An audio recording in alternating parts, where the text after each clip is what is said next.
Welcome to our Language Cert Young Learners ESOL exams. Today, we'll be sharing with you useful tips that should help you prepare your learners for their OWL spoken exam. First of all, a brief reminder of its key features and samples of the different parts of the OWL spoken exam. The exam consists of 4 parts and lasts approximately 7 minutes. The interview takes place between the candidate and the interlocutor, and it is the interlocutor who assesses the candidate's performance. For you to remember, candidates are examined individually, and what will be assessed is their interaction with the interlocutor, answering simple questions about themselves and their daily lives, as well as answering questions about pictures that will be provided. Examples now follow. Part 1, which lasts approximately 1 minute, requires candidates to answer 4 questions about themselves, such as, what's your name? How old are you? What's your favorite lesson?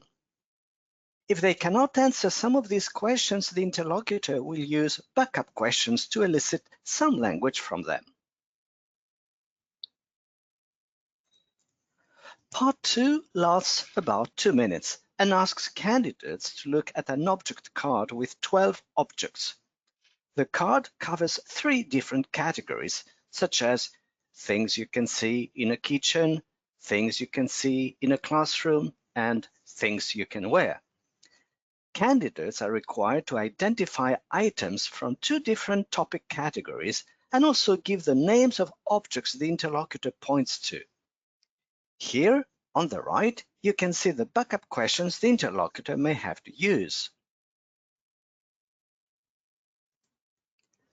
Part 3 lasts about 2 minutes and presents candidates with 2 pictures, similar but not identical, and asks candidates to spot obvious differences between them. The interlocutor shares 1 difference and candidates are requested to spot 4 more differences. Here, on this slide, you can see the list of differences between the 2 pictures and examples of backup questions the interlocutor may use.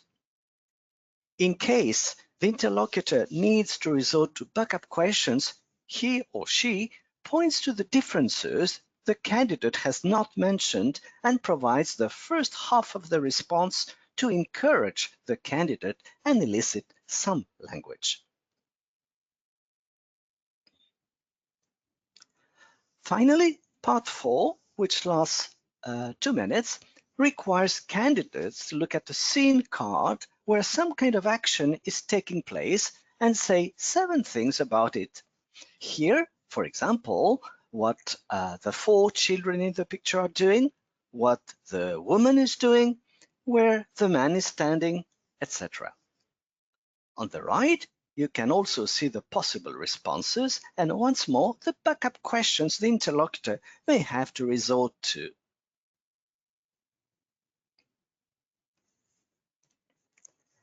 And now, a few tips for teachers that should help prepare candidates for their OWL spoken exam.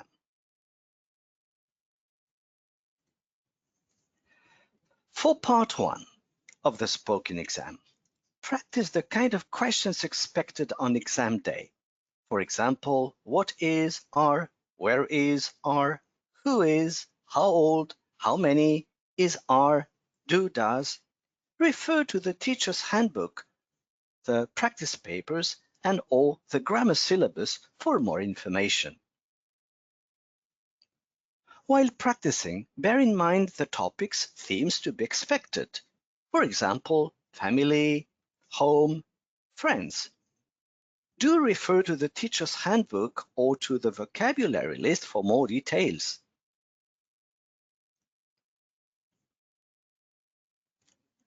You may wish to also ask learners to form pairs and ask each other similar questions. Share with them beforehand for further practice. Regarding part 2, try to regularly review the vocabulary taught during the school year. The vocabulary list should prove useful. Be aware of how these vocabulary items will be elicited by the interlocutor on exam day. You may wish to refer to practice papers for guidance. Remember, you may use picture cards, flashcards, or even pictures from magazines as long as they show only a single object. For the third part of this exam, practice language your learners may need to use when comparing two pictures. For example, here and there, in this picture, but in that picture, etc. Practice opposites that may help compare similar pictures. For example, small, big, tall, short, on, under, in front of, behind. Set tasks that ask learners to categorize words into groups. For example, food, clothes. While training your learners, give them enough time to find the differences between the two pictures so as not to cause any extra anxiety or discourage them.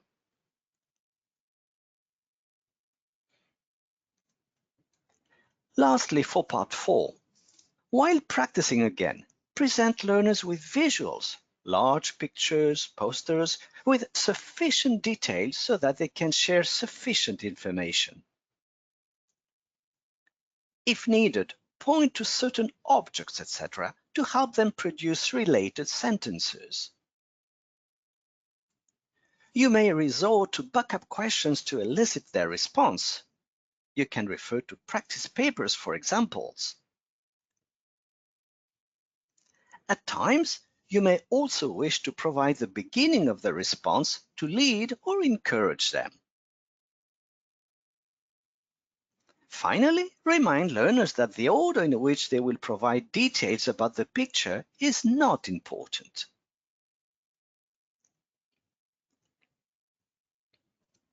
And now, a few more tips for teachers.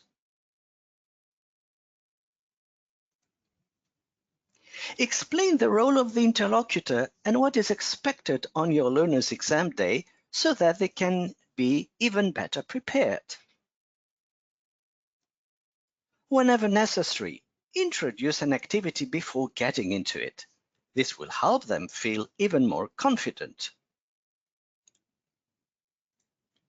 Make sure they are aware of the different parts of the spoken exam prior to their big day.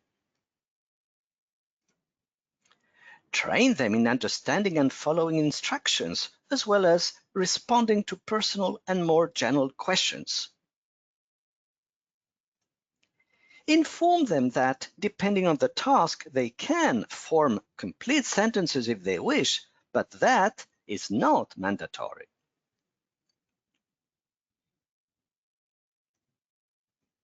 Ensure that the expected question types have been sufficiently practiced in class. While practicing, share language your learners may need to use while interacting with you. For example, I don't understand. Can you please repeat? What does this word mean? Etc. Encourage learners to share freely what they want to say. During activities aimed at accuracy and while reformulating any wrong utterances, be a prompt corrector and prefer gentle correction. Gestures, facial expressions, or even peer correction can help.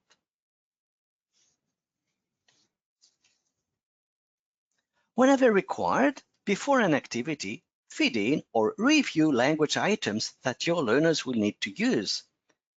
This will guide and encourage the weaker or shy learners. Regularly monitor and evaluate your learners' performance while you are training them. Foster a supportive atmosphere in class where they can feel comfortable to speak and remind them that mistakes are a natural part of learning the language. Lastly, While preparing your learners for their exam, praise them and encourage them. We hope that these tips will prove useful while you are training your learners. Don't forget to also refer to the support material we have created for you and for your learners. Thank you.